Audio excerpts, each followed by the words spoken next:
So any issuing authority members that are listening, to me, the first thing to do is to get started if you haven't already, right? It's worth having even that one person on your team who's keen and interested to start getting smart on this, to start working towards an RFI and an RFP process, because in the doing of in the pursuing of a project, you have the opportunity to learn and get smart, and as a peer group within an issuing authority, to level up on what it would really take and to learn from the implementations that other jurisdictions have around you. And I would imagine for any issuing authority, it's useful to be on the front foot and not the back foot.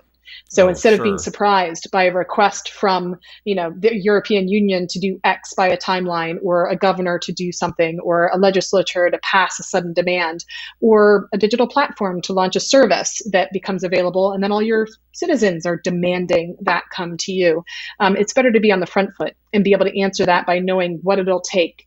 What are the investments needed? What are the kinds of vendors or the ultimate partners you'd like to work with, and getting familiar with the issues. Certainly, the documents from the Future Identity Council, from AMVA, Austroads, and others will help level up those issuing authorities quickly. But that's the real thing. Just make the start. Get the first couple of people involved in doing it.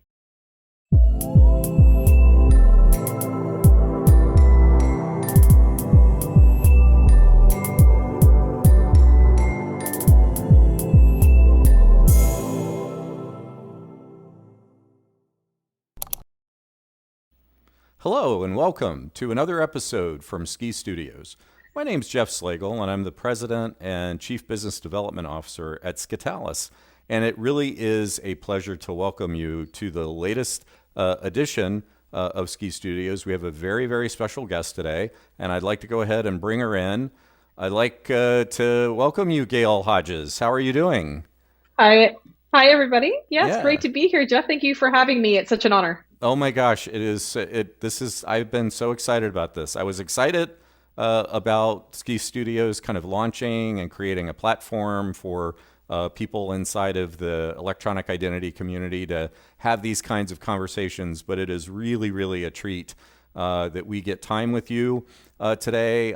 For the sake and the benefit of the folks that are tuning in to watch us, I'd love to just sort of give you a proper introduction, share a little bit about your background, and as I have noted before, and I don't say this to embarrass you, but your credentials are absolutely stellar.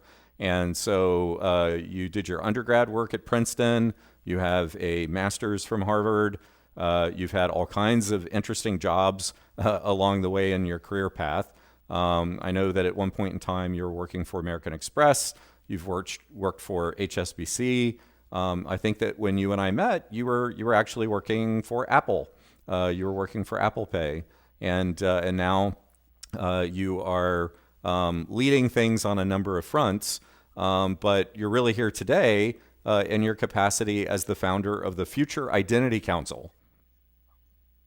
That's right. That's right. Well, first, you're making me blush. But second, you reminded me of when we did first meet at a conference in San Francisco. And I think I insist that you were wearing some sort of Star Wars jacket that was all sparkly and black, for a Thursday evening party. But I think you're trying to convince me we met a couple days before that when you were in a more normal attire. Yes, that is true. I typically keep the Star Wars outfits to the very end of those conferences.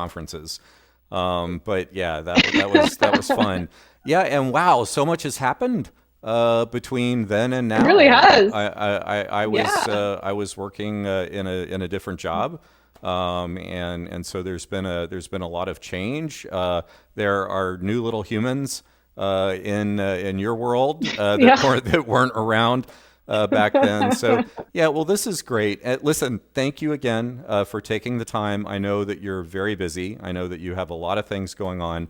But boy, am I excited about what's going on with the Future Identity Council and the great work that has been going on. And oh my goodness, if there was ever a time where the planets were aligned and there was a need for the kind of work that the Future Identity Council has been tackling, it is now. So I don't want to slow down. I don't want to delay things. I want to get right into it. So for our viewers, Can you tell us a little bit? Now, I'm saying, can you tell us a little bit? Like I don't know. I obviously know what the Future Identity Council is, but for the sake of the people watching, can you talk a little bit about exactly who is the council and how did it kind of come into being?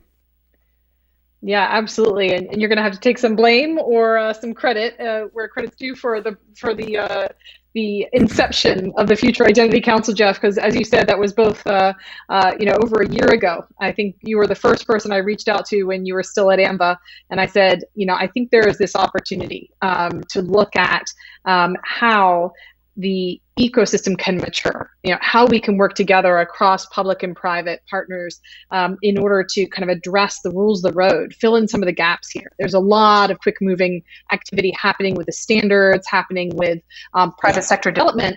But there is, a bit of a gap on the government side. Some governments, some issuing authorities are really fluent with what they need to do, and many are still feeling a little lost, a little confused, maybe a little intimidated.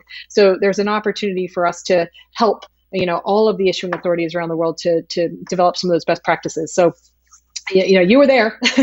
Yeah. When we were thinking, we think this would be a good fit.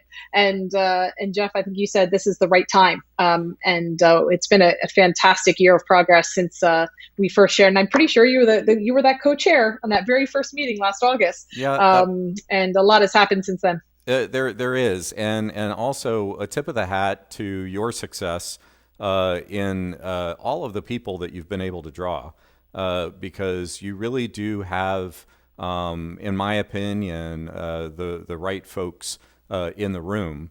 And might I add, not just the right folks in the room from North America, but you actually have attracted quite a number of international participants.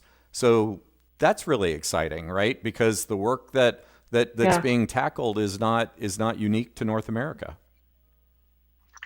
That's right. I mean, absolutely. It's a bunch of friends, a lot of people who know each other already, right? Yeah. From their work on the standards or from their day-to-day work as issuing authorities. The inception of the Future Identity Council was to get some of the thought leaders from different countries around the world, several of the issuing authorities who already had or were planning to pursue government-issued digital credentials, mobile driving licenses, mobile national IDs, or mobile passports, which I'll call digital IDs in this conversation. Right.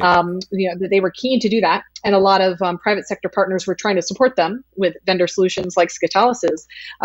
But there was, again, this need to kind of come together and have a safe space to have those conversations. So that was where the Future Identity Council was born from. And we do benefit from 6 or 7 different countries now, not just the US, but also 2 or 3 in Europe, as well as a couple from Australia, New Zealand area, and about 7 or 8 different US states and 3 federal departments who are participating from a government side, and then quite a few interest groups and private sector thought leaders as well. So it's really a forum where the governments can play a key role in sharing some of their concerns, as well as helping to be part of the process of articulating a good path forward. Right. Yes, and wow, is there so much interest in this? I think that the interest was there, but to my eyes, it feels as though, and it looks as though, it's been accelerating. And how much of that acceleration is due to something like the pandemic?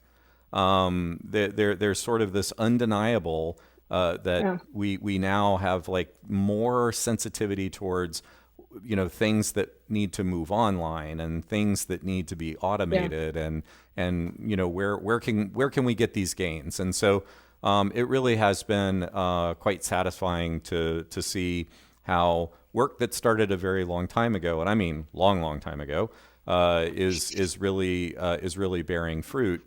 And certainly I would give a lot of the credit, and I would attribute it a lot to you.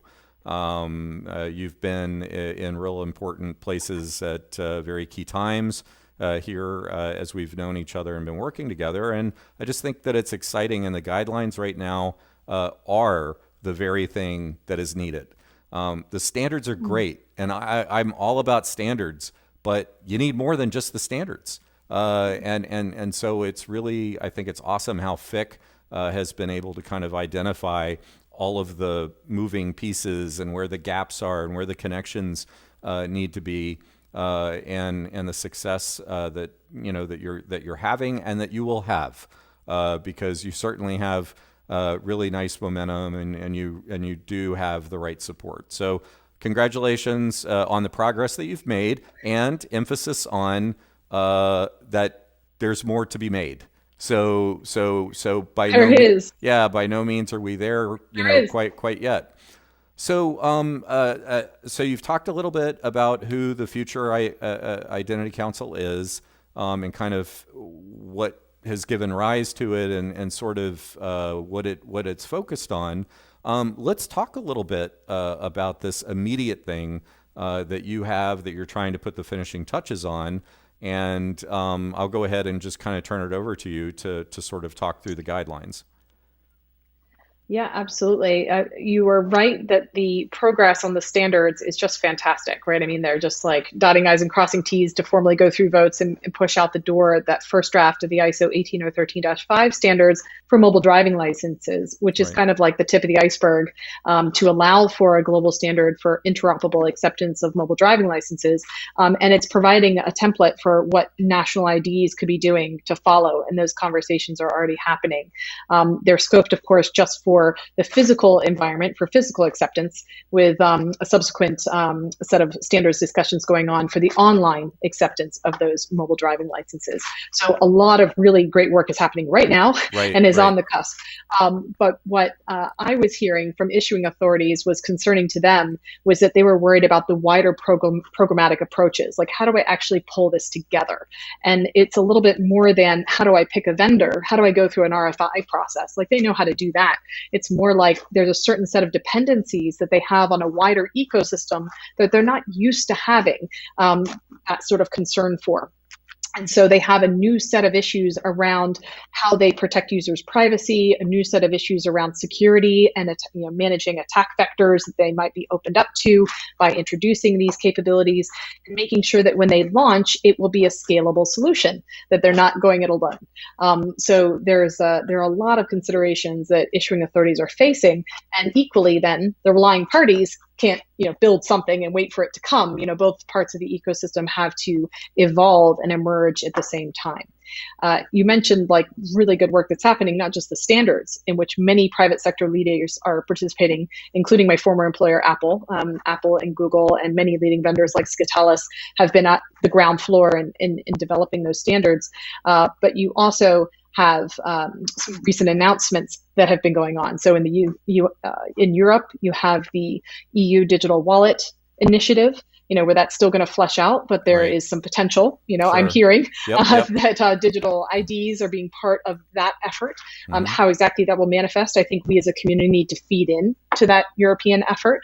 Obviously, also the DHS announcement and the request for comment, which is open through the end of July, asking for the community to comment on opening up TSA facilities and government offices to be able to accept mobile driving licenses. So they're clearly keen to Right. support this new technology as it comes available. And very recently, of course, Apple announced their intention for enabling some form of ID in wallet with some number of states and a partnership with the TSA.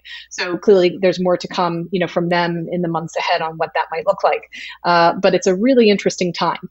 And it's important for the community as a whole, issuing authorities, relying parties, enablers to all be engaged together to prepare for what it means to them. Yeah, So and to jump in on that, all of those things are so positive, right? I mean, those are really, really great things. And at the same time, you have a completely new level of complexity because of all of the different players and because of all of the different streams that have to be addressed. There's just it is undeniable that this is far, far, far, far more complex than anything that we've sort of experienced in the identification world, up to this point. And the way that I think of this in my own work is there's so much upside and there's so much potential, for benefits. And along with that comes this risk of so many other things that can kind of go wrong, or right. can be another way of kind of thinking of this is it's the unintended. We in our efforts to alleviate pain points and to make things better and to be more privacy centric and all of these other really great things. There's so many other things we have to be looking at and keeping track of and understanding, Yeah. what these implications are. And oh, by the way, I like what you said earlier. It's digital identification. It's not only MDLs. I mean, we're kind of we're focused on MDLs a lot for all of the things that you've said and for what we're talking about. But we're really in general talking about digital IDs and wow, there's so much that comes along with that. And so one of the things, not to put you on the spot, and I'm not in any way, shape, or form trying to throw a wet blanket on what really I think is a celebration. But I think people would be really interested and want to know, hey, what are some of the challenges, right now? What are some of the things that we're kind of we've got things we've got to work over. We can't go around them because then they're still there. But we want to make it over, some of these challenges. Could you share with the audience what you really believe to be sort of the top ones? You got it. Yeah, there's that yin and the yang, right? So, just to kind of recap on the upside before we kind of talk about the downside. So, Sure. on the upside, you have the ability to unlock GDP growth, right? Like to really drive momentum in an economy because you make it simpler for people to gain access to services in person and progressively online. That's not trivial, right? Right. No, not at Substantive all. ability to improve. And in so doing, also then to help people maybe on the margins of society to participate more in society because it's Yes. easier for them to assert their identity Yes. in that way. So there's some really profound benefits. And then on top of that, the potential to empower users with more privacy preserving solutions. So instead of handing over their entire ID with all the information on it to control when information is being released for a given transaction, and in the fullness of time, the consent receipts and so forth associated with that, it could really bring things like GDPR's right to be forgotten, to fruition, where you can actually say, I shared this information with you, and now I would like to retract that. I would like Yeah. to, for you to forget that I had that transaction with you. So there's a lot of really interesting potential there, and it's desperately needed in the physical domain, but also in the online domain as those standards emerge. But all of that great stuff comes with this new set of challenges, which are definitely concerning to issuing authorities, relying parties, digital platforms, vendors, you name it. Everyone is concerned about the privacy and security consequences. And that if you don't do it quite right and don't have everybody on board, you're not going to have a scalable solution. And you Right. put all this time and energy into something that doesn't go anywhere. Right. So from a privacy perspective, the kinds of concerns out there are things like, what if this information is misused, right? The user may share more information than they need to share. The relying party might ask for more information than they need to ask for, and that can create all sorts of misuse problems, right? Misuse problems like relying parties who never really needed to know all the information off an ID or even have an ID to begin with. They could start demanding to have an ID, which may not be good for the user and the user's experience or other users who shouldn't have to have an ID to gain access to a given service. So that could be too much demand. There can also be receiving of information you don't need and then accidentally moving that information around within your organization, or simply by having too much information, creating new attack vectors for bad actors trying to find out information on people. And then they have this wealth of, really precise government data on people that's being held by every single relying party that ever asks for it, if they don't manage that data very proactively. Right. And there's a long string of risks associated with poor management with relying parties. There's also risks of discrimination. So an individual relying party perhaps inspects, a delivery to someone and says, oh, they have a religious garment on. I'm not going to deliver that item to that person. Or, hey, there's this cute girl I have to deliver a pizza to. There's that opportunity Sure. to maybe do something inappropriate Sure. instead of just delivering your pizza. So there's, a whole range of concerns that come up when you're talking about a different kind of solution like this. On the security side, different set of risks as well. So the issuing authorities are used to locking down their system of records and offering a physical version of a credential to the user and dealing with all the fraud and potential criminal risks of a physical credential. But now they have to think about, I'm offering this digital credential and it's going to be held on someone's device. So how do I know that the device is a secure device? How do I protect that user from attack if that credential is being held in an app or a service that I've condoned? Right. Right? What if that information is stolen in some Sure. way or abused in some way? And the same thing when the information goes over to the relying party. Now, not only is that user just showing an ID, there's now this trail of data that's circulating out there. And what responsibilities do I, as an issuing authority, have? Even if the letter of the law doesn't say I have responsibility, citizens and residents of my jurisdiction are going to look to me to make sure that the ecosystem is safe. That I can use this service safely in my community. Yeah. So it's a tall task. Yeah. But no individual state in the U.S. or no country is facing the same issues. They all have exactly the same challenges.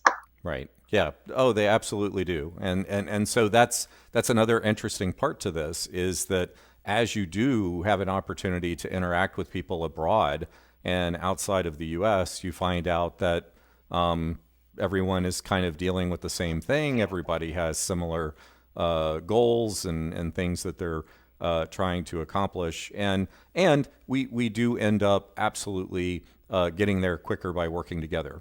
There's no way in the world we're going to do it faster working apart. So I continue to, support, encourage, cheerlead for groups like the Future Identity Council and others. There are obviously other consortiums and associations and groups of people, whether that's public sector, private sector, what have you.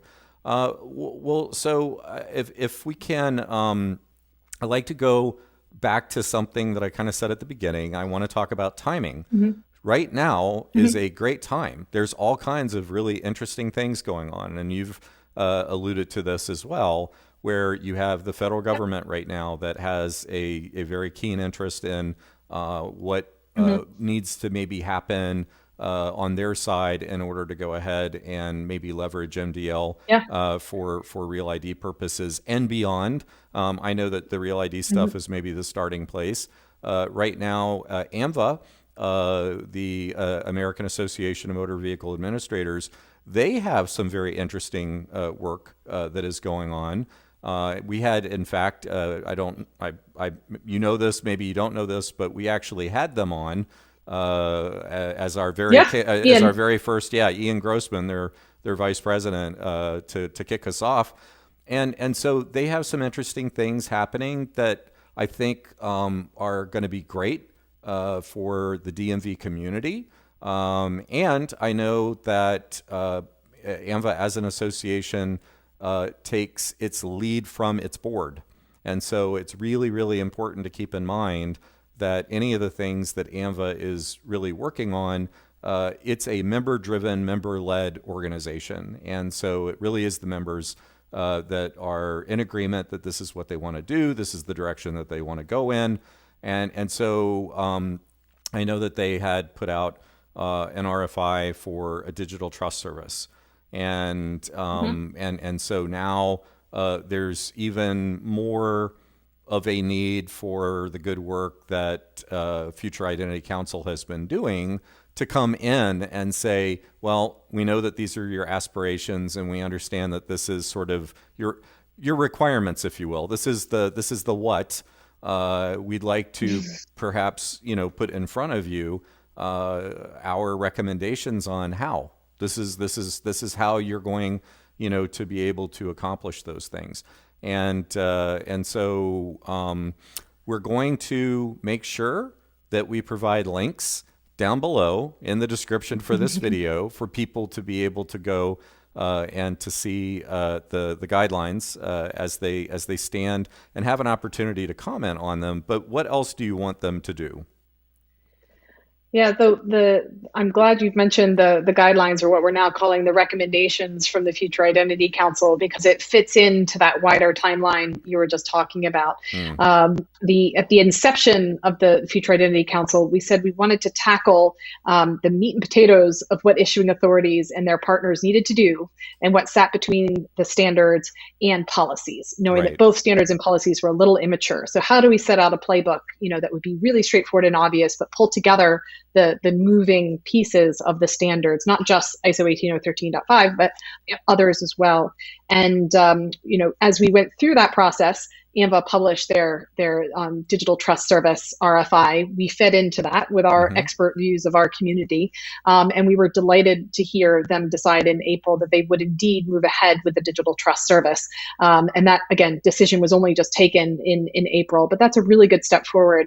And they're the first region to confirm they would set up that public key list Right. that would Right. allow any relying party or other issuing authorities to access a common list. And there's a great opportunity for Europe and the rest of the world, frankly, to follow and do a similar activity. And that Hmm. exists today with ICAO for passports in their public key directory, but Right. we need to see that for these digital IDs more generally. So great to see AMBA step up to that, and to see the members recognize that opportunity and the role that AMBA could play, particularly in the US, where the separation between state rights and federal rights and obligations are different. So AMBA is a great player to offer a service to issuing authorities, like other things that AMBA does.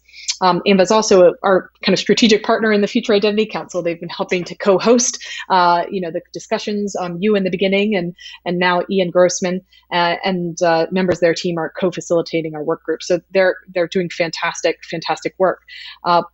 With their help and with that of our other members, we have completed the first draft of the guidelines. Okay. Our Government Oversight Committee just yesterday or earlier this week Hmm. agreed, to the current draft, and that we are ready to share it for open comment with the wider community. We have about 50 or 100 people participating, thought leaders, but we do want to make sure that we capture all the other thought leaders out there we haven't reached yet, or that haven't proactively engaged, and get their thoughts, and the wider community as well, interested citizens, privacy experts, and others. So we'll have an open comment period. Thanks for popping the link up, Hmm. in order to gather that feedback during the end, I would say the end of July and beginning of August. Okay. And then we'll synthesize those comments in order to hand it over formally to AMVA and other governments, for inclusion within their own best practice documentation. And in the case of AMVA, not just their implementation guidelines, but also to incorporate as appropriate into the digital trust service, as a way of operating. What are some of the good governance practices or baseline requirements that might be suitable there? So we've really tried to give them tangible ideas that are well thought through from the community perspective, to give them that running start Right. in their work. And similarly, we'll be working with eReg and OSTRoads for those regions and other interested issuing authorities, to see if we can also share those recommendations and also give them a similar head start. But it's really the foundation. So really warmly welcome your listeners to chime in and share their thoughts. They would be greatly appreciated. Oh, absolutely. And anybody that I can talk to in my dealings, I want to draw attention to this, because this is the right thing to do, and we end up with far better results when we're following these recommendations. And I'm delighted. I think everything has been coming together really, really, really nicely. Yeah. One of the things just going to shift a little bit on you. I wanted to talk about sort of the if we're going to, like in this video, and we're trying to condense, and we're cramming a lot into a very, very short period of time, so much so that we have to bring you back on. In the future, as the Future Identity Council continues to progress, and as we continue to together hit milestones with the work, I know Yeah. that people will want to hear from you again. Happy to. But for right now, let's talk. If Gail Hodges were going to speak directly to the DMV leadership of Planet Earth, right now, and you wanted to kind of say, hey guys, this is really important for you to know after all of this experience that you've had, what exactly would you be saying to them right now? Yeah, I will share that, and I also will qualify before I share it that this is coming from my heart, Oh, okay, right? Because I'm good. doing all of this Yeah. on a volunteer basis, right, Jeff? I mean, you know this, but other Yes. listeners might not, which is that nobody has been paying for the work of the Future Identity Council. No money is changing hands between any parties to come up with these recommendations. This is truly volunteer work in order to try and help the ecosystem because we Right. see the fundamental value. We see the gaps in identity infrastructure. We see how only in working in concert together are we going to be able to get through this and get to the Right. other side and really empower citizens and users with a truly life-changing way of engaging in their societies. Yeah. So this is coming from a place of real authenticity. Right. So any issuing authority members that are listening, to me the first thing to do is to get started if you haven't already, right? It's worth having even that one person on your team who's keen and interested to start getting smart on this, to start working towards an RFI and an RFP process, because in the doing of in the pursuing of a project, you have the opportunity to learn and get smart, and as a peer group within an issuing authority, to level up on what it would really take, and to learn from the implementations that other jurisdictions have around you. And I would imagine for any issuing authority, it's useful to be on the front foot and not the back foot. So Oh, instead of being sure. surprised by a request from, the European Union to do X by a timeline, or a governor to do something, or a legislature to pass a sudden demand, or a digital platform to launch a service that becomes available, and then all your citizens are demanding that come to you, it's better to be on the front foot and be able to answer that by knowing what it'll take. What are the investments needed? What are the kinds of vendors or the ultimate partners you'd like to work with, and getting familiar with the issues. Certainly, the documents from the Future Identity Council, from AMVA, Austroads, and others will help level up those issuing authorities quickly. But that's the real thing. Just make the start. Yeah. Get the Yeah. first couple of people involved in doing it. Yeah. And I want to also kind of building on what you're saying right now, go back to something that you said earlier. And that is that you can't just have one aspect of the community maturing. You have to have everybody growing and at the same time. And forgive me for Sure. getting ready to share what is becoming an overused word picture. But I'm a simple man, so this worked for me. So I kind of embraced it. A railroad track. Rails, Mm-hmm. there's a rail on one side and there's a rail on the other. So you have two rails that have to go down. I can't imagine a train getting very far if there were only one rail. And I think Mm-hmm. that if there's only focus and there's only investment and there's only work done by one side, whether we're talking about the issuing authorities who you're really talking to right now, what would you say to the other people that are over on the other side, the relying parties and the acceptance community, if you would? What would be the advice you'd give them? Absolutely. Yeah. And you see entities like the TSA stepping up, right? Saying they want to be able to accept these credentials. The Yeah, DSA, Government Services Administration, the US is stepping up. In some jurisdictions, they're actually mandating under law the acceptance of the mobile driving license, so that the demand will be there or the sure. dictate will be there to Yeah, to drive some of this acceptance and confidence. But for the relying parties, the again, a similar action is start looking at this and determine where in your roadmap this lives. Depending on where you are in the world, it could be something you need to be doing this month or in the next few months in order to comply with law. And in other places, it might be, a little while off in the future, and you can say, oh, well, that's one I need to look at for 2 to 3 years out. But those right. things come sooner than you think. Oh, yeah, yeah, yeah, And for then making sure. sure your infrastructure is prepared is Hmm. is really important. So if you're a relying party and you're a large organization, then you're going to need to have your terminal infrastructure, in the payment environment upgraded so that your terminal software can accept these transactions, and that your acquirer is passing you the information, and the terminal manufacturer, the terminal that you've purchased or contracted with, can capture the information from the NFC, when it's released from a device, assuming it's an NFC based solution. So Right. like that whole chain requires some thinking. And it is a standard. It's an open standard. There's no barrier to getting the information, but your systems. have to Right. be tuned to do so in the physical environment and progressively online as well if you're an online relying party. Yeah. Wow. That's So where's the fantastic. roadmap? Yeah, that's fantastic. And of course, really, really great advice. And again, to the folks that are tuning in, I'm pretty sure that people, if they're watching this video, are either an issuer or potentially a entity or represent an entity that is dependent on identification for what they do. That's just who we attract. That is the Yeah, that is the sort of viewership, if you will. Well, listen, right. I know you're super busy, and I cannot thank you enough for taking the time, honestly, to to stop in and to visit with us.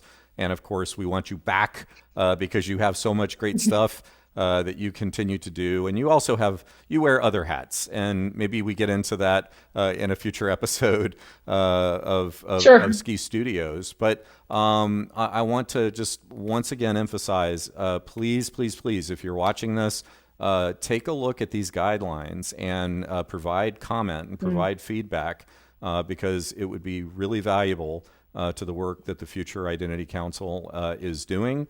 And totally agree and can offer a hearty amen to what you said about, hey, DMVs, these are things that you should be doing. Don't wait.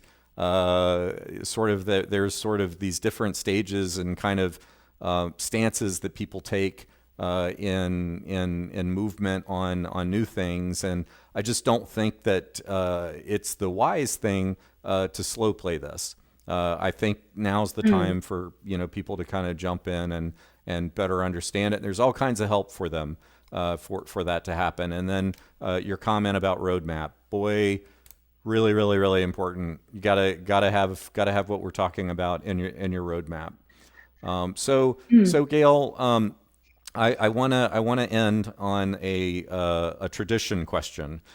So for the other three interviews that we've done, and hopefully there will be many, many more to come, we have ended every interview asking the person if they were emperor for the day, and they could do anything, and trying to keep it somewhat related to the conversation that we've been having.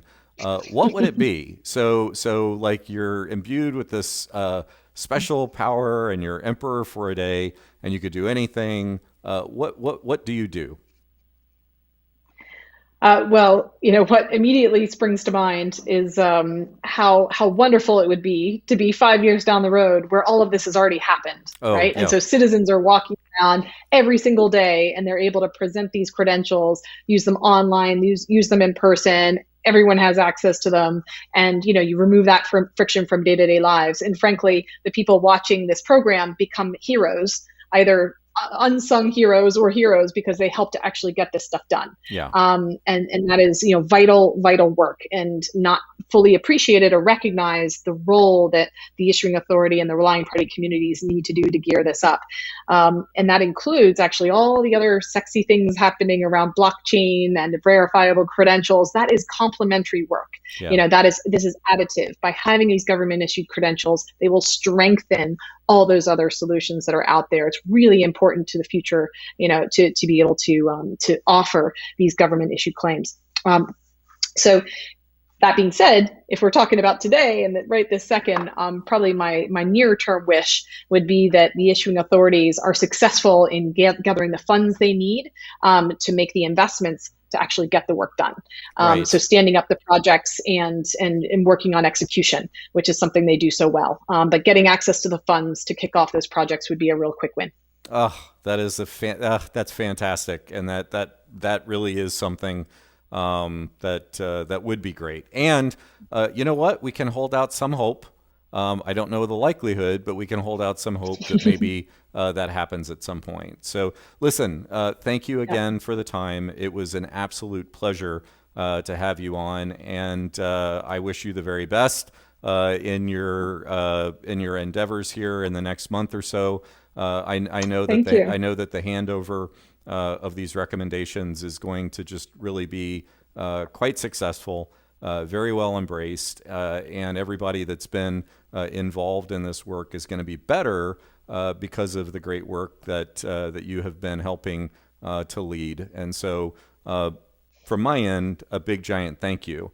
And also, I want to say a thank you to you for taking the time to stop in and to visit with us today. We will definitely be having more Ski Studio sessions in the near future. But for now, I want to wish you a great day, and thanks for being with us.